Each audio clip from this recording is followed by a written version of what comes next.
La haine ne construit pas un État, mais la paix construit des nations.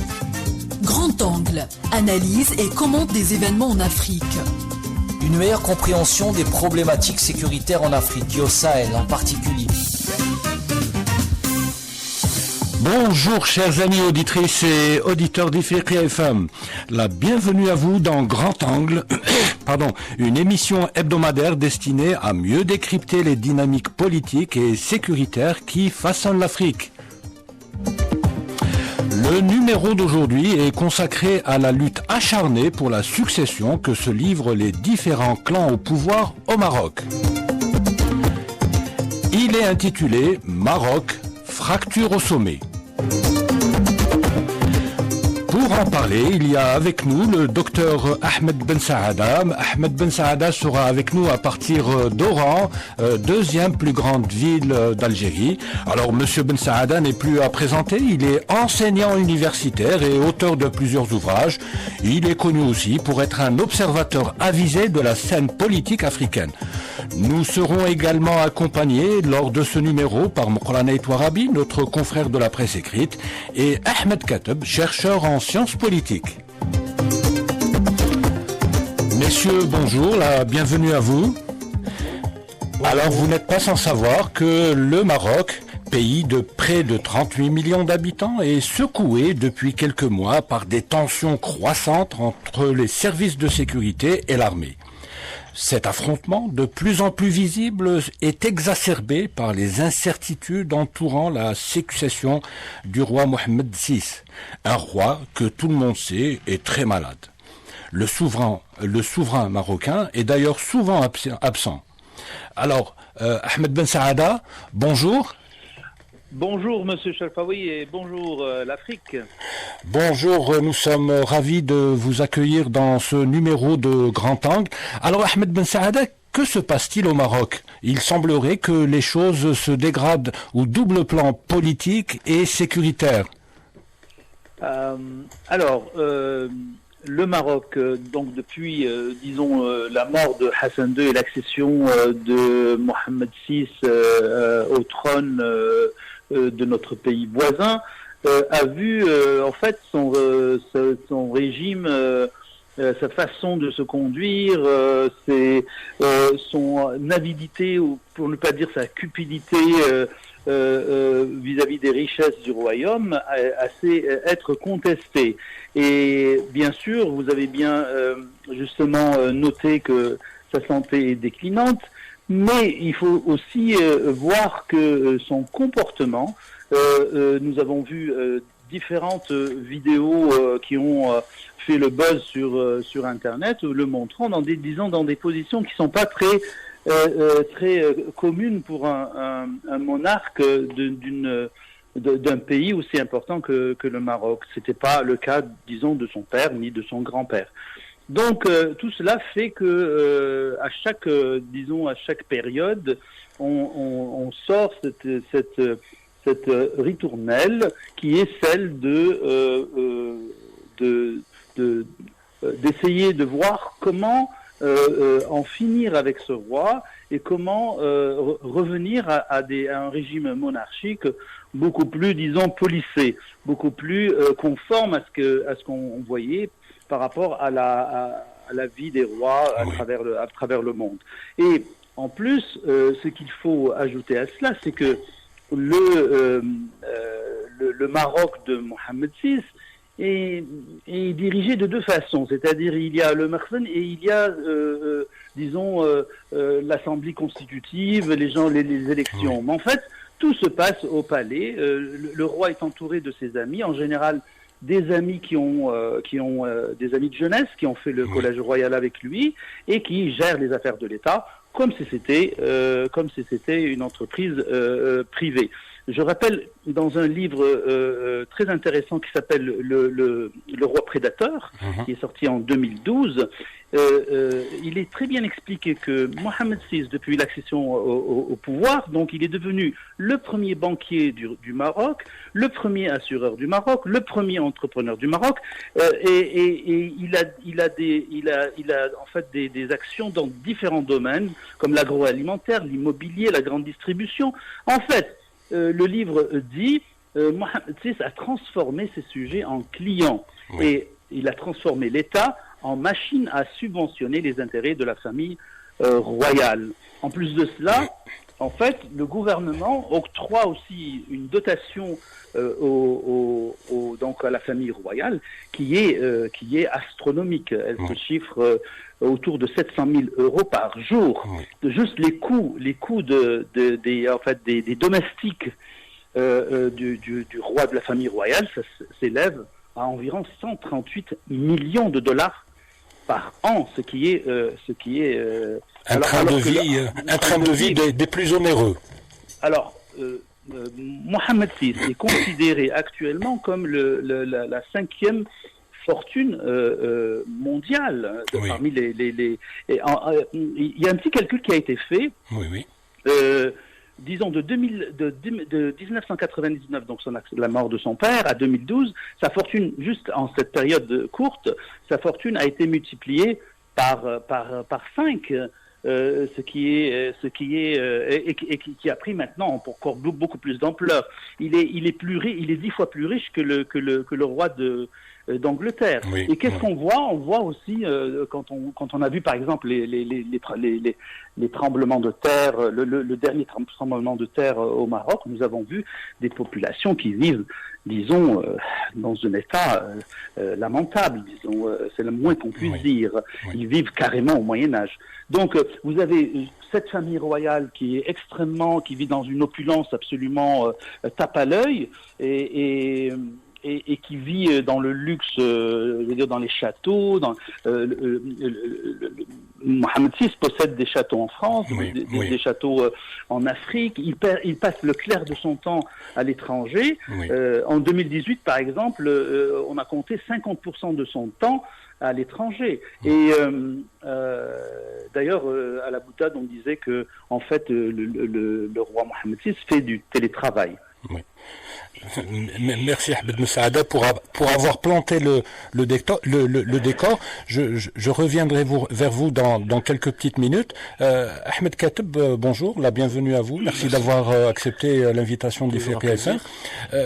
Le roi Mohamed VI, lors de son accession au trône, avait suscité beaucoup d'attentes, beaucoup d'optimisme. Les gens attendaient que, eu égard qu'il fait partie d'une génération quand même qui a fait ses études, en plus d'avoir fait ses études au Maroc, il a beaucoup voyagé, il a fait ses études en Europe aussi. Donc c'est quelqu'un qui est très imprégné des valeurs, j'allais dire, européennes. Tout le monde s'attendait à ce qu'il transforme le Maroc, à ce qu'il sorte le Maroc du Moyen-Âge dans lequel son défunt père l'avait plongé pour bâtir un Maroc plus égalitaire, plus juste, plus ouvert, plus démocratique, disons-le. Mais bon, au lieu de cela, il semble que ce roi qui semblait si prometteur a pris une trajectoire complètement différente de celle que tout le monde attendait. Oui, malheureusement pour les Marocains. Oui. Mohamed VI, lors de son accession au pouvoir, a été qualifié de roi des pauvres. Oui. Jamais, on est en 2024, et plus que jamais, ce qualificatif s'applique à lui. C'est le roi des pauvres, parce qu'il a appauvri la population marocaine. Mohamed VI pèse plus de 6 milliards d'euros en termes de fortune personnelle. Son fils, Moulay Hassan, pèse également à peu près 1,5 milliard d'euros. Donc, à 20 ans. Il y a une privatisation du Maroc. Il y a une privatisation du Maroc et le roi agit comme un véritable prédateur.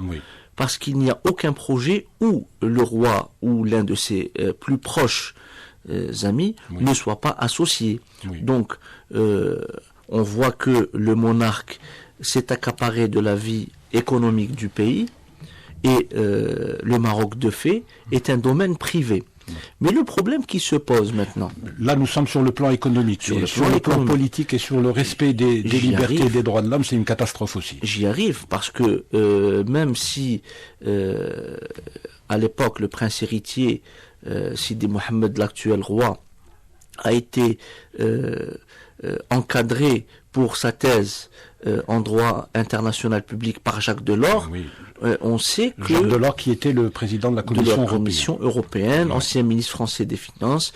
Donc, on sait aujourd'hui que le roi n'a rien retenu des enseignements de son mentor académique, parce que aujourd'hui, le Maroc vit une véritable catastrophe en termes de respect des libertés publiques, même si on veut faire croire qu'à travers les autorisations accordées aux différentes manifestations, qu'il y a une vie politique, une vie sociale, une contestation populaire qui est encadrée, on le voit, il n'y a aucun problème. Mais en réalité, les Marocains vivent sous une véritable chape de plomb.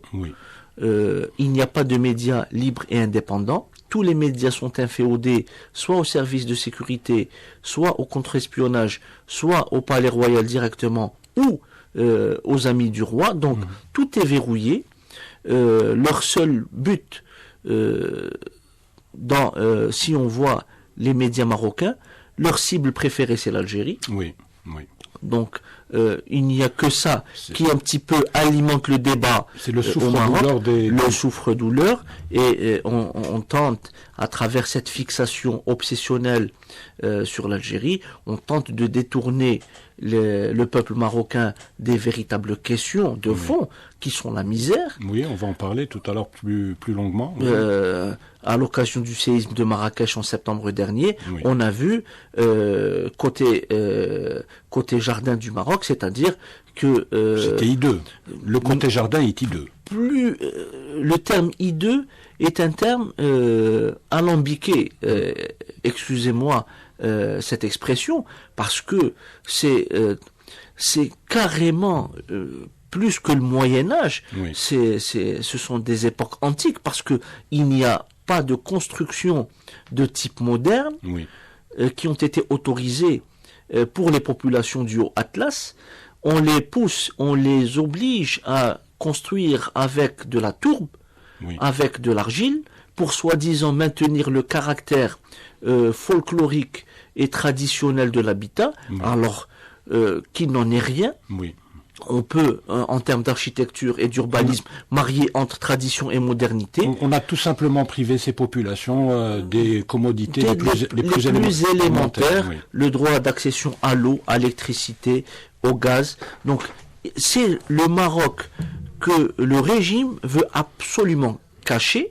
C'est pour ça qu'il a refusé des aides. Il a trié sur le volet. Il a accepté des aides venues de monarchies, les Émirats et l'Espagne uniquement.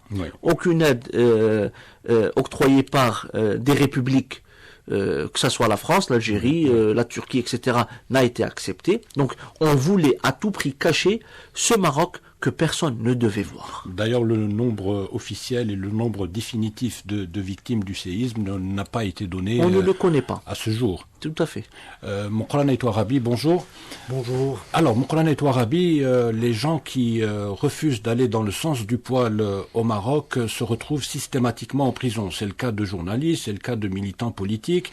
Et quand on veut manifester son mécontentement, on se retrouve aussi dans les geôles du Merzen. Il semblerait que maintenant, ces geôles-là soient complètement pleines de gens ou d'opposants au Merzen et à Mohamed VI. Oui, tout à fait. Depuis son accession donc au trône en 2019, il y a eu une succession des vagues de répression assez importantes, assez violentes. On peut citer les événements, les manifestations de 2011, par exemple, qui réclamaient justement une réforme constitutionnelle et qui dénonçait justement la gestion, la gouvernance au Maroc par le palais royal, et demandaient une monarchie constitutionnelle qui donnerait plus de pouvoir donc à des hommes politiques. Voilà, donc il y a eu beaucoup d'arrestations à l'époque. Même Benkiran lui-même, qui était Premier ministre, avait reconnu qu'il y avait beaucoup de militants, de manifestants qui croupissaient en prison, qui ont été arrêtés par les services de sécurité. toujours en utilisant de fallacieux motifs pour cacher la réalité que ce sont des militants politiques en invoquant soit de la drogue ou soit d'autres affaires. Des affaires de mœurs. On leur monte des dossiers. Voilà, on leur montait des dossiers, on les mettait en prison uniquement parce qu'ils ont osé critiquer, exprimer leur volonté de vivre dans une république où les droits des citoyens égaux sont garantis au lieu de vivre dans une monarchie médiévale très ancienne, très archaïque. Voilà, donc il y a eu aussi beaucoup de journalistes, certains ont été mis en prison. Il y a le cas par exemple de Tawfiq Bouachrin, fondateur du quotidien arabophone Akhbar al-Yawm, qui a écopé d'une peine de 15 ans de prison. Voilà, donc uniquement parce qu'il a osé critiquer, il n'a pas voulu justement donc aller dans le sens du poil, où tout va bien, tout est beau au Maroc. Il y a eu aussi d'autres, Souleymane Rissouni, donc aussi rédacteur en chef du même journal, qui a été mis en prison aussi avec une peine aussi lourde que celle de son fondateur. D'autres qui ont été, il y a Omar Radi aussi, un autre journaliste d'investigation indépendant à qui on a monté aussi une affaire de mort. 6 années de prison, et vous avez une série de journalistes qui ont été poussés à l'exil. C'est le cas de Ali El-Marabot. Ali El-Marabot qui vit en Espagne. Voilà, donc vous avez aussi des journaux qui ont disparu, à l'image du journal hebdomadaire de Léa Mal, donc qui était un ami proche du fameux prince rouge, donc Hicham Al-Alaoui, qui a vu son journal tout simplement fermé parce que à chaque fois il y avait de lourdes amendes. On n'a pas osé le mettre en prison, mais fermé, et tel quel qui a été mis au pas, donc qui a été complètement bâillonné pour ne pas disparaître. Donc il a été en quelque sorte réprimé. On peut voilà, donc en fait nous sommes face à une monarchie moyenâgeuse. Mais avant de poursuivre et avant de rentrer dans les détails de toutes ces questions qui aujourd'hui agitent le Maroc ou qui font du Maroc une véritable poudrière, donc je vous invite, chers invités, je vous invite, chères auditrices et chers auditeurs, à écouter une petite pause musicale et nous revenons très vite.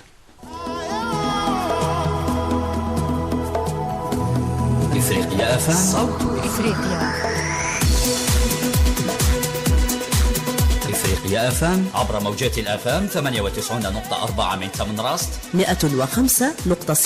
و88.9 من العاصمة الجزائر 93.2 من قسنطينة 98.9 غرب الجزائر من وهران. إفريقيا FM La voix africaine.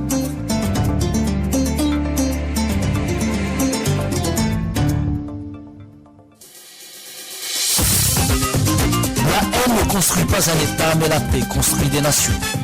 Grand angle, analyse et commente des événements en Afrique. Une meilleure compréhension des problématiques sécuritaires en Afrique et au Sahel en particulier. Rebonjour chers amis auditrices et auditeurs, donc nous poursuivons le débat consacré aujourd'hui dans ce numéro à la lutte acharnée pour la succession que se livrent les différents clans au pouvoir. Ahmed Ben Saada, donc nous, comme vous venez de le constater, la situation n'est guère reluisante au Maroc. Vous avez donc des répressions, un roi qui s'accapare des richesses du pays. Le pays fait partie, est l'un des plus inégalitaires en Afrique du Nord. Mais tous ces éléments-là, aujourd'hui, font du Maroc une sorte de bombe à retardement. Ça commence à bouillir de l'intérieur, à tel point que maintenant, on sent des fractures au niveau de l'appareil d'État. Ce qu'il faut dire, en fait, c'est que actuellement, le Maroc, tel qu'il est géré actuellement, il a toutes les caractéristiques d'un pays voyou. C'est-à-dire un pays qui va utiliser l'espionnage, qui va utiliser la corruption, qui va... Alors, quelques exemples comme ça en ce qui concerne les droits de l'homme. Nous avons longuement parlé des exactions, par exemple, qui se sont faites aux militants sahraouis. Des exactions contre les militants du RIF, par exemple, qui demandaient des droits qui étaient légitimes. On rappelle le cas de Nasser Zafi, qui a été condamné à 20 ans de prison en 2019 et qui a été violé et torturé avec des méthodes barbares. Je rappelle aussi le massacre des migrants en 2021, des migrants qui voulaient passer à l'enclave espagnole de Melilla et qui ont été complètement massacrés. Il y a eu au moins 37 morts et 76 disparus. En fait, on ne sait pas très bien le nom parce que il y a eu des tombes. Les victimes ont été enterrées très très rapidement par les autorités marocaines. Je citerai aussi le Marokgate, cette tentative de corruption alors monumentale des députés européens pour les avoir en fait de leur côté dans le cas de la question sahraoui, mais surtout, et c'est ce qui est assez intéressant dans ce Marokgate, c'est que en fait on essayait d'espionner pour que on essayait de corrompre des députés pour que l'Algérie soit sous le feu des sanctions européennes. Et c'est pour cela que pendant 25 ans, il n'y a eu aucune sanction contre le Maroc, et Israël d'ailleurs aussi, mais contre le Maroc surtout, alors que l'Algérie est régulièrement visée par des textes qui sont vraiment belliqueux de la part de l'Union européenne. Et on s'est rendu compte finalement que tout cela était mené par la corruption du Maroc. Je rappelle aussi l'affaire de Pegasus en juillet 2021, sur 50 000 téléphones qui ont été espionnés dans le monde. La part du Lion revenait au Maroc, qui a espionné autour de 10 000 téléphones civils, dont dans les 10 000, il y a 6 000 personnalités algériennes qui ont été visées. En France, le président Macron, le Premier ministre Édouard Philippe, des ministres français. En Espagne, 200 numéros, dont celui du Premier ministre espagnol, Pedro Sánchez, exactement. Donc, c'est un pays qui vit avec la corruption et l'espionnage, et bien sûr, on n'en a pas parlé, du narcotrafic, en fait, du trafic de la drogue. Donc, c'est un peu la caisse noire du Marzam. Exactement. Et vous avez donc un pays qui ne vit qu'avec la corruption, qu'avec l'espionnage, qu'avec le narcotrafic. D'ailleurs, il y a eu un grand scandale récemment d'un gros bonnet. Le Pablo Escobar marocain. Le Pablo Escobar marocain, le Pablo Escobar du désert, qui a été épinglé avec toute ça, un groupe de responsables, de hauts responsables marocains qui faisaient du trafic à très grande échelle. Donc, ce pays géré de cette façon-là ne peut pas être un pays normal, ne peut pas continuer dans cette voie, parce que ce ne sont pas des méthodes de gestion d'un État. Ce ne sont pas des méthodes qui sont viables pour un État. Tous les États qui ont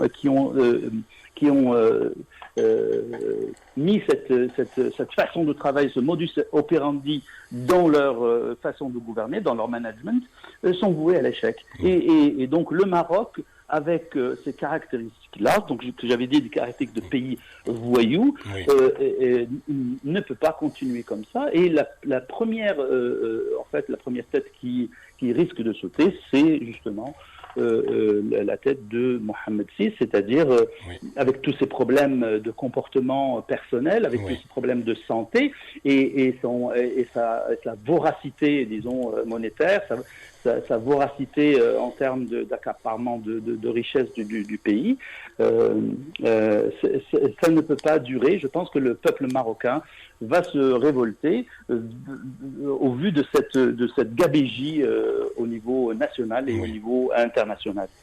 Merci Dr Ahmed Ben Saada pour cet excellent éclairage.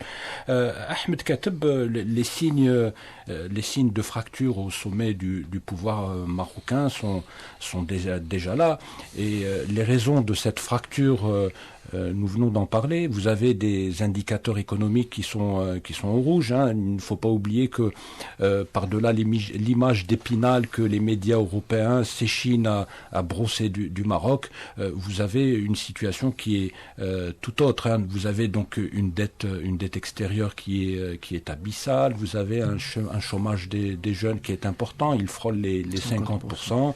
Vous avez les inégalités qui sont extrêmement importantes dans ce pays. Nous en avons parlé tout à l'heure. Vous avez un roi prédateur qui pratiquement a privatisé, vous l'avez dit tout à l'heure aussi, le Maroc. Tout cela génère du mécontentement, tout cela génère de la contestation, d'autant plus aussi qu'il y a aussi le Maroc a fait un recentrage en matière de politique étrangère. Il s'est complètement aligné sur Israël. Tout cela donc a fait que la société marocaine est en pleine ébullition. Les gens, malgré les risques, n'hésitent plus à manifester. De l'autre côté, vous avez aussi les gens, la succession, le fils de Mohamed VI ne semble pas faire l'unanimité comme futur roi du Maroc. Donc, il y a des luttes au sommet. Vous avez aussi donc des contestations à la base. Tout cela peut provoquer ou peut déboucher sur une explosion. D'ailleurs, il y a beaucoup d'articles de presse aujourd'hui qui parlent clairement de fracture au sommet du pouvoir. Tout à fait. Donc, il y a un problème majeur au sein de la famille royale elle-même. Donc, il y a une polarisation. Le roi étant malade et effacé. Oui. De nombreux observateurs ce n'est plus lui qui gère pratiquement estiment justement qu'il a été mis à l'écart de la gestion des affaires du royaume. Voilà. Maintenant, le véritable régent est une régente. D'accord. C'est la sœur du roi, qui serait l'épouse non déclarée de Fouad Ali El-Hima, l'ami intime du roi, oui, avec lequel il a fait ses classes au Collège Royal, et président du PAM. Donc, il y a ce fait. oui. La sœur du roi n'est pas favorable à l'accession du fils du roi, donc le futur Hassan III, Oui, oui. au pouvoir après soit le décès de son père ou l'abdication de son père.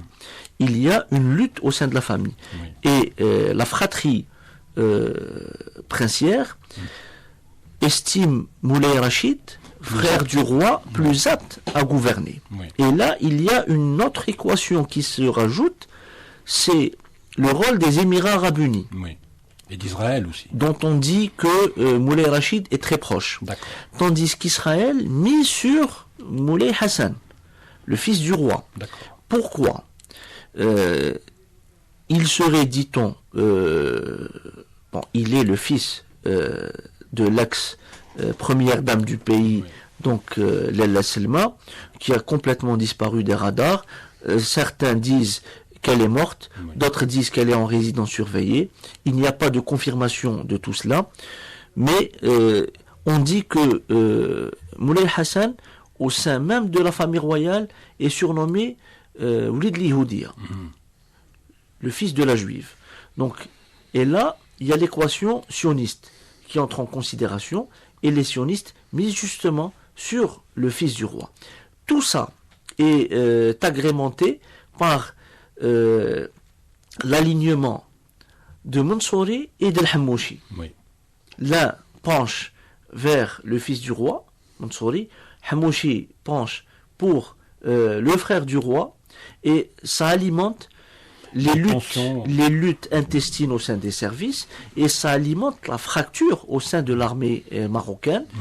Il y a des contingents qui rejoignent, et là on dirait, c'est au conditionnel, qui sont en train de se rapprocher d'un mouvement d'officiers libres, Oui. qui a été, selon des écrits de presse, réactivé parce il serait né en 2002 déjà, Oui, oui. il y a longtemps, 22 ans, qui serait réactivé justement pour régler cette question de succession dynastique. Le Maroc est véritablement dans une impasse de gouvernance, Oui. et une disparition brutale du roi ouvrirait la boîte de Pandore. Oui. Et ça pourrait probablement même déboucher sur un éclatement du Maroc. Un éclatement du Maroc et pourquoi pas l'annonce d'une monarchie, d'une république au lieu et à la place d'une monarchie. Les tensions dont vient de parler Moukran Touarabi, dont vient de parler Ahmed Kateb, entre l'armée d'une part, les services de sécurité d'autre part, les services de renseignement, la police. Donc le Maroc est un pays, est un État policier, donc il a beaucoup de structures appelons les structures de force, c'est ça. Et donc les tensions sont telles aujourd'hui que maintenant on s'explique pourquoi le Maroc, pour éviter qu'on ne regarde de trop près ce qui s'y passe, ou ce qui se passe à l'intérieur, crée des diversions. Alors les diversions, c'est les attaques contre l'Algérie, c'est la colonisation du Sahara occidental. Donc aujourd'hui, tout est possible venant de ce pays justement pour que l'on ne sache pas trop ce qui s'y passe. Oui, tout à fait. Vous savez, une bête blessée devient plus dangereuse. Aujourd'hui, pour cacher les luttes intestines internes. Donc maintenant, on comprend un peu la violence des attaques contre l'Algérie. Quand vous avez des problèmes internes que vous voulez cacher et quand vous voulez calmer les esprits un peu et vous voyez qu'il y a une révolte qui pointe à l'horizon, bien évidemment, vous allez invoquer l'ennemi extérieur, donc le danger extérieur, la menace extérieure. Voilà, donc je pense que justement pour cacher toutes ces difficultés internes, ces divisions internes, justement les tenants du pouvoir au sein du Makhzen marocain, parce que le cœur du réacteur au Maroc, c'est le Makhzen califal. C'est un système traditionnel très très archaïque qui est basé sur la prédation justement des richesses de ce pays, voilà, qui est incarné par certaines figures publiques, mais de l'intérieur aussi, il y a beaucoup d'autres hommes qui agissent justement pour maintenir ce système et ils perpétuent au maximum contre la volonté bien évidemment du peuple marocain. Aujourd'hui, le discours belliqueux envers l'Algérie et d'autres pays voisins est destiné justement à la consommation interne pour encore essayer de leurrer l'opinion publique marocaine, lui faire croire qu'il y a une menace qui viendrait de l'Algérie, alors que l'Algérie, elle est connue, l'armée algérienne, elle défend, elle est défensive.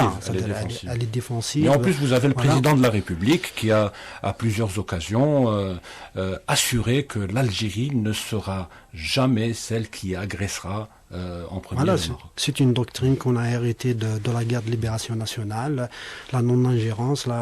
D'ailleurs, l'armée algérienne ne participe jamais à des interventions à l'étranger. C'est un principe, c'est une doctrine qui date de notre histoire récente. Effectivement, on peut s'attendre à tout. Vous voyez comment ils agissent avec les Espagnols, avec d'autres pays et tout. Chantage aux migrants. Chantage aux migrants. Voilà, ils continuent aussi à inonder le marché régional de drogue. Et on pourrait, avec l'alliance aujourd'hui, avec les sionistes, la menace elle est encore plus importante aujourd'hui, parce que André Azoulay, qui est le conseiller spécial du roi, et qui, avec la fratrie du roi, donc l'un des dirigeants en réalité du pouvoir marocain. Un dirigeant occulte du Maroc. Occulte, voilà, donc qui a un point important parce qu'il représente d'abord tous les juifs marocains qui sont allés en Israël, donc c'est lui le porte-voix. D'ailleurs, il est accueilli sur un tapis rouge quand il part en Israël. Récemment, il a été, d'ailleurs, en 2023, il a été accueilli, il a représenté le roi Mohamed VI. Et vous avez bien évidemment la famille royale, donc le frère et les sœurs du roi, avec toutes ces figures donc, de l'appareil sécuritaire qui sont là et qui manœuvrent pour justement cacher les divisions internes, et en attendant de régler le problème de la succession. L'ordre de succession, il a été modifié en 2003, donc à l'accession de Mohamed VI en 99, c'était Moulay Rachid qui devait donc lui succéder. Pourquoi? Parce que Mohamed VI n'avait pas encore de garçon. Parce qu'au Maroc, la transmission se fait de père au fils, pas à la fille, comme en Angleterre. Donc c'est le mâle uniquement. Donc en 2003, avec la naissance de Moulay Hassan III, l'ordre de succession, conformément bien évidemment à la constitution du Maroc, l'article 43 de la constitution, a été transmis conformément à cet article, donc à Moulay Hassan, qui a 21 ans aujourd'hui, qui n'est pas prêt à gouverner. Et il y a un autre élément aussi qui alimente cette volonté justement de placer Moulay Rachid, qui d'ailleurs c'est lui qui représente le roi dans les plus grands forums internationaux. Le sommet de la Ligue arabe, c'était lui, et bien évidemment des dîners ou d'autres activités importantes. On voit Moulay Rachid qui représente le roi, qui est très malade. Donc vous avez le roi qui a divorcé avec son épouse, Lala Selma, en 2018. Lala Selma Benani. Voilà, Benani. Donc Lala Selma qui ne s'entend pas avec principalement la sœur aînée donc, de la fratrie, qui est Mariam, la sœur Mariam, Lala Mariam. Qui ne voudrait pas que justement cette femme gouverne, parce que pour elle, Hassan III, quand il va accéder au pouvoir, sa mère, bien évidemment, aura une grande influence sur lui. Donc, il pourrait justement lui donner d'autres orientations qui vont gêner les intérêts de la fratrie. Voilà, donc c'est par rapport à ça. Bien évidemment, les membres de la famille cherchent des appuis au niveau de l'appareil sécuritaire, au niveau de l'armée. Et à l'étranger, comme vient de le dire aussi Ahmed. Et à l'étranger, parce que si on prend Hamouchi, Abdelatif Hamouchi, qui est donc chargé de la sécurité à la DGST, donc la surveillance du territoire, il a essayé de vendre l'option de Rachid, donc de Moulay Rachid à la CIA et au FBI. Il y a des articles de presse qui parlent de ça depuis au moins 4-5 ans. Donc il y a ça, il y a aussi le fait que justement le roi Mohamed VI aujourd'hui est complètement out. Et ils essayent de le convaincre de ne pas abdiquer et transmettre automatiquement le pouvoir à son fils. Parce que de son vivant, tel qu'il est maintenant, il peut se retirer automatiquement si son fils qui va de son vivant. Donc ils sont en train d'essayer justement de faire tout pour garder le pouvoir, donc continuer avec, en s'appuyant sur les sionistes essentiellement et certains capitales occidentaux. Donc c'est ce qui explique aujourd'hui, Moukran et Arabi, l'exacerbation de la crise ou l'exacerbation de la lutte entre ces différents corps de sécurité au Maroc, avec pour toile de fond bien sûr les grèves, les contestations, les répressions, etc. Tout à fait. Sur le plan interne, rien ne va au Maroc. C'est pour ça que les dirigeants marocains passent leur temps à agiter la menace extérieure, à attaquer l'Algérie justement, pour faire croire que voilà, le Maroc est menacé, donc créer une forme de front intérieur pour contrer cette menace qui n'existe pas. Merci Moukran et Arabi. Ahmed Ben Saada, vous êtes toujours avec nous à partir d'Oran? Ah, très bien. Alors Ahmed Ben Saada, il y a un dossier, il y a des décisions qui passent très mal au Maroc, particulièrement auprès de la population. C'est les accords Abraham. Alors depuis leur conclusion, pratiquement il ne se passe pas une semaine sans que les gens ne sortent dehors pour battre le pavé et exprimer leur opposition à cette trahison. Et ça aussi, c'est un élément qui risquerait d'emporter le trône et le système qui le supporte. En effet, j'ai appelé cela le deal des scélérats. En fait, la reconnaissance d'Israël en contrepartie de la reconnaissance du Sahara occidental. En fait, c'est deux pays qui cherchent à coloniser d'autres territoires. Donc deux pays voyous, Israël et le Maroc, comme je l'ai dit tout à l'heure, deux pays voyous qui s'entendent sur le dos de populations qui ne cherchent qu'à vivre dignement dans leur territoire, dans leur terre ancestrale. Et en fait, le royaume du Maroc n'a pas vraiment de choix. Le royaume du Maroc est en fait une excroissance bizarroïde dans le paysage du Maghreb, parce que premièrement, c'est une monarchie. En plus, c'est une monarchie qui en fait se fait maintenir au pouvoir par les Occidentaux.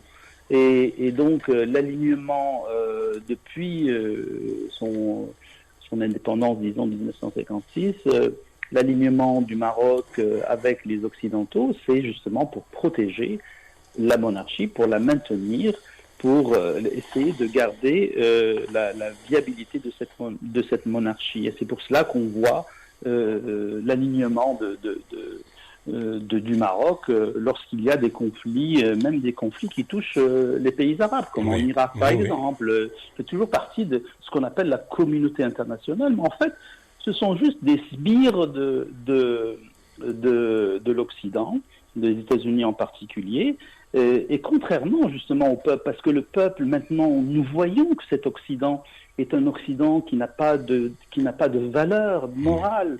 Nous voyons très bien que cet Occident commet des crimes, fait des actions complètement abjectes, inhumaines. Donc le peuple ne peut pas, le peuple qui est un peuple du Sud, ce n'est pas un peuple du Nord. Je comprends qu'on peut, par exemple, essayer de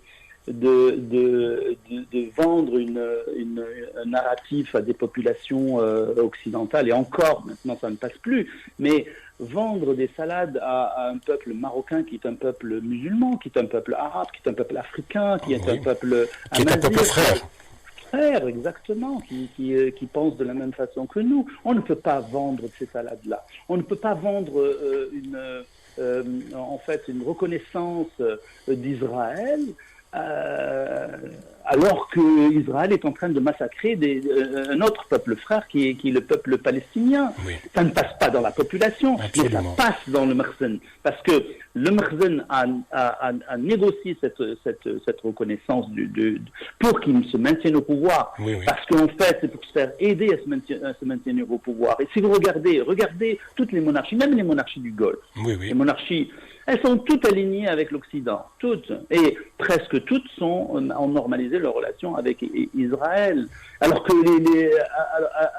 c'est systématique. Oui, donc ces micro-États qu'on a dans le Golfe ou le Maroc ne tient finalement, les monarchies ne tiennent que parce que les Occidentaux les maintiennent au pouvoir. Et de notre côté, le Maroc doit suivre justement les désirata et les agendas des pays occidentaux. Donc quand on en a besoin, comme ce qu'on appelle des alibis ethniques, c'est-à-dire de dire ok, les Arabes sont avec nous contre l'Irak ou contre le Yémen ou contre la Libye ou contre la Syrie.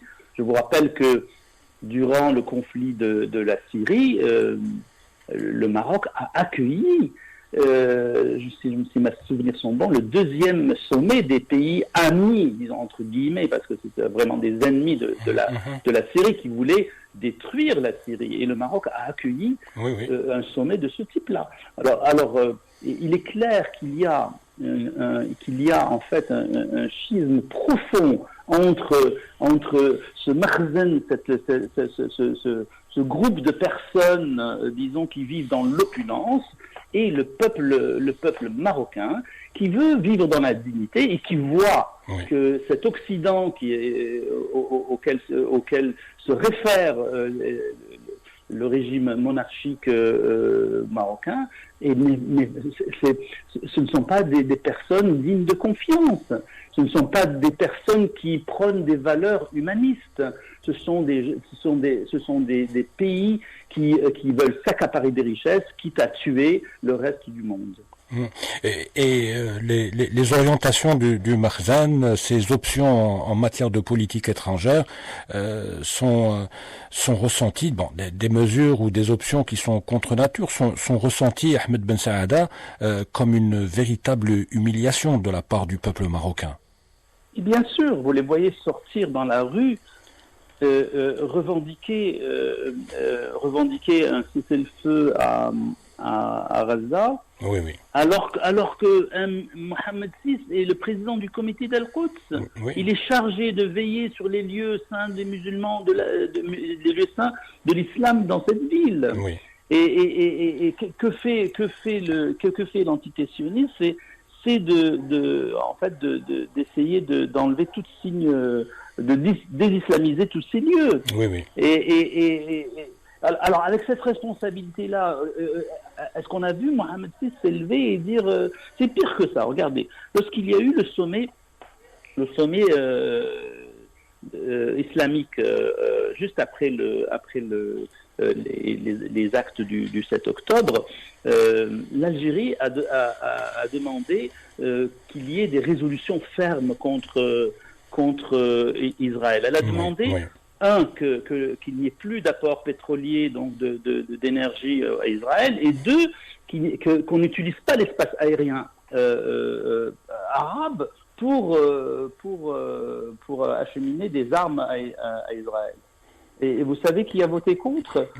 Qui a voté contre? L'Arabie Saoudite, le Bahreïn, les Émirats et le Maroc. Oui.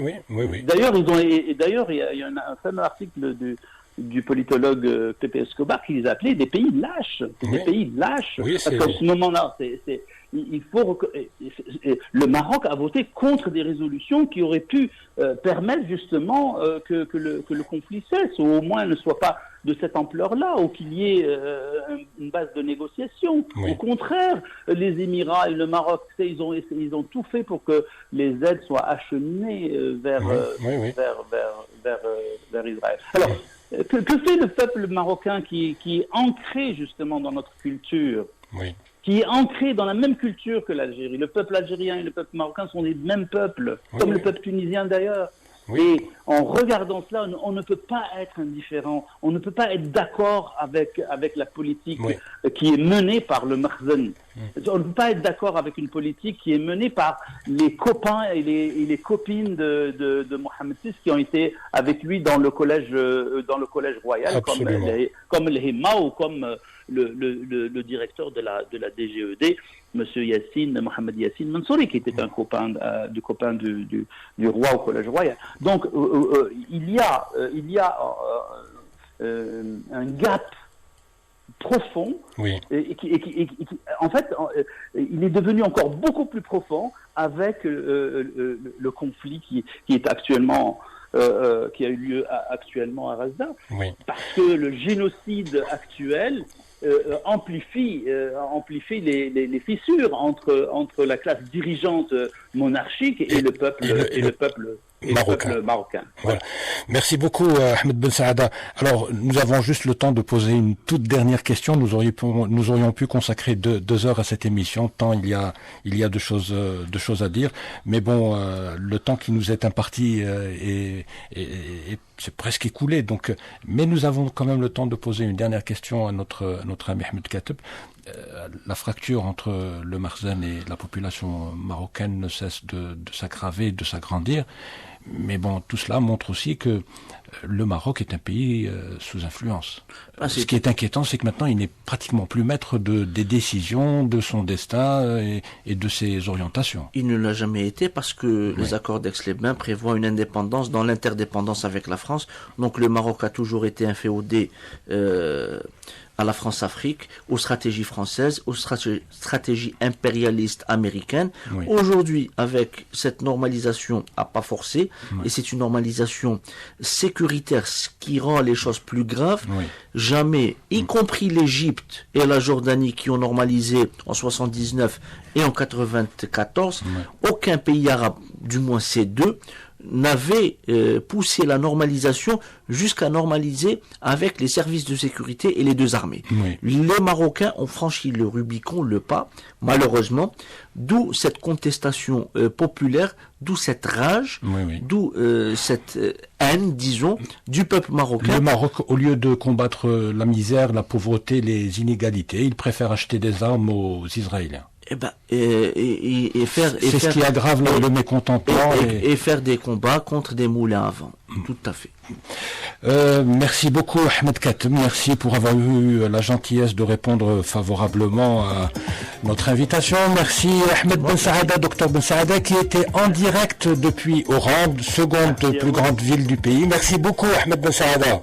Merci, au revoir. Merci, à la prochaine, Dr Ahmed Ben Saada. Merci beaucoup, Moukram Touarabi, pour nous avoir accompagnés. J'espère que vous serez des nôtres lors de notre prochain numéro. Merci, chers amis auditeurs et auditrices.